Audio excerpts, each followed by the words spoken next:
Welcome back. Now, after months of military confrontation, back-channel negotiations now appear to be gaining momentum. President Donald Trump says a framework for peace is largely negotiated.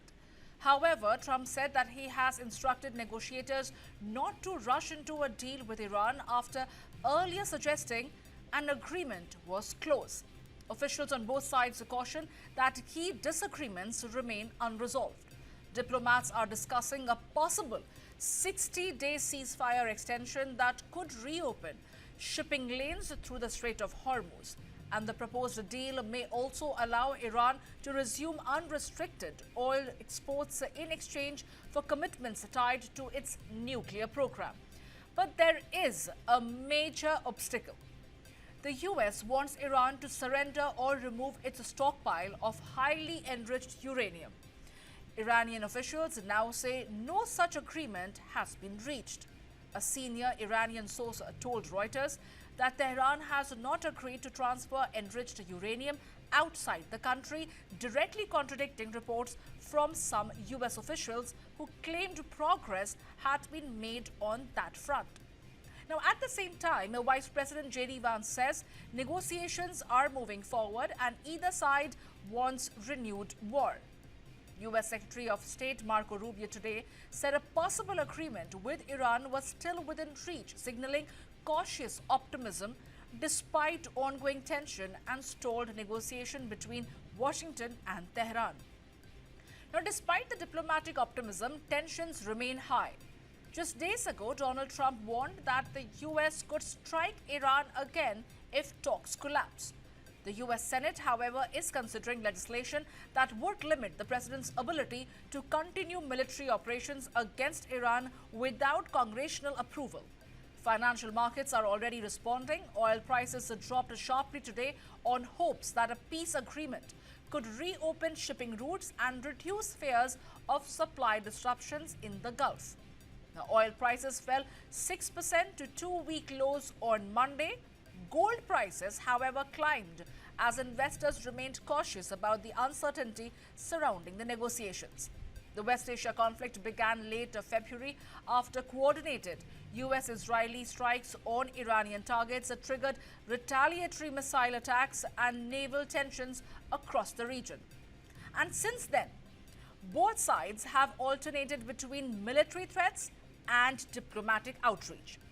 And now with mediators from regional countries involved and pressure mounting from global markets, the coming days may determine whether this crisis moves towards a historic agreement or another dangerous escalation. And to discuss this further, I'm joined by esteemed guest this afternoon. I'm joined by Major General Sudhakarji, defense and geopolitical expert. Good afternoon, Major General Sudhakarji, for taking our time and joining me here at News 9. I want to begin by asking, what are your views on these ongoing diplomatic talks between US and Iran? They are talking about a 60-day ceasefire. Do you feel it's going to be tenable? Because Iran is not willing to let go of the uranium stockpile. They are maintaining that they haven't agreed upon that one aspect. Could that be a deal breaker then? Major General Sudhakarji? No, thank you, Samya, for inviting me for the show. My quick take on the entire issue is that I have been often repeating in the multiple channels that the only way to have a breakthrough of some kind of a lasting peace and Strait of Hormuz going back to its previous status of international waters is that the USA has to scale down or dial down and look for a suitable exit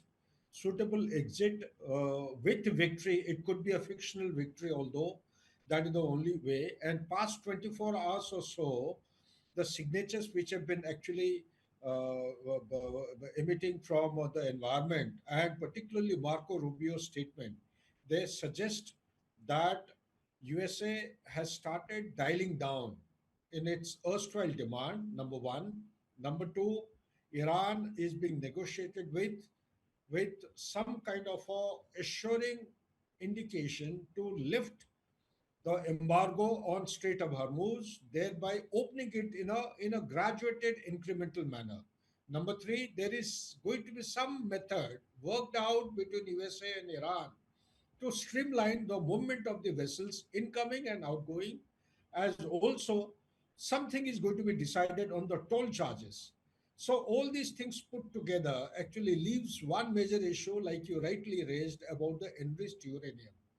Now, Iran is actually a signatory of Nuclear Non-Proliferation Treaty, and the NPT members are entitled to carry out research on scientific developments and medical research up to a particular percentage, that is 20% of enrichment. Even if even if the percentage enriched in the stockpile today is very high, there is a method to dilute the enriched percentage to a low level, and it is a doable practice with the help of the monitoring agencies like International Atomic Energy Agency, and it can be done within Iran itself. So, therefore, the demand of Donald Trump simply to project to his domestic constituency that the stockpile is going to be taken over by USA actually is untenable, may not stand the test of time. So, Iran also would like to exercise its sovereignty, being a civilizational state, is unlikely to forego its entitlement of holding the stockpile even at a reduced or diluted enrichment percentage from 60% to say 20%, or the percentage which is required to generate electricity and power is 3 to 5.6% or around 6%. So therefore, my take in the summary is that this talk will continue. 60 days of extended ceasefire or the peace talk will go on. In between, something is going to work out. Ultimately, USA has to reconcile with the demand of Iran, and they have to go back in a dignified, honorable manner, giving peace a much more precedence and priority, because the midterm elections are around the corner and the rating of Donald Trump is going down by the day. There have been too many resignations, too many purging or removal of the senior officials, and this conflict in Iran actually is not a war that USA had cut itself out to fight for. It is Netanyahu's war. They have understood, they have realized the futility of this ongoing conflict. In my opinion, they would be winding up very soon and make some amends with the negotiations with Iran and come to a final lasting peace and conclusion. Absolutely. Major General Sudhakarji, you rightly mentioned we just saw Tulsi Gabbard's resignation also coming in at this juncture. Having said that, what is going to be the deal breaker from US's side as far as Iran-US peace deal is concerned? Now, of course, they want the reopening of the Strait of Hormuz. They want military de-escalation. They also want an end to the funding of the proxy, outfits. Do you think Iran is going to come around on all these fronts if only uranium is not the sticky point? A good question. My take on the entire issue is that Iran is unlikely to scale down or come down in its demand.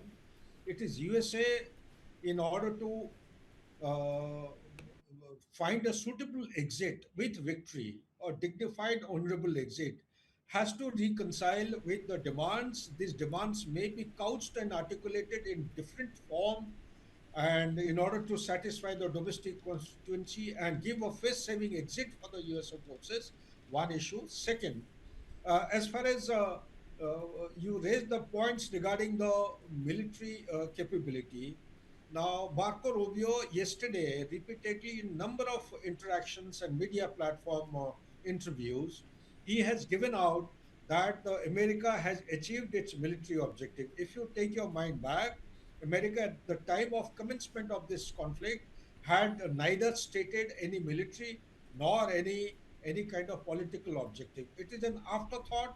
They have realized that they cannot carry out regime change until unless the boots on ground is applied.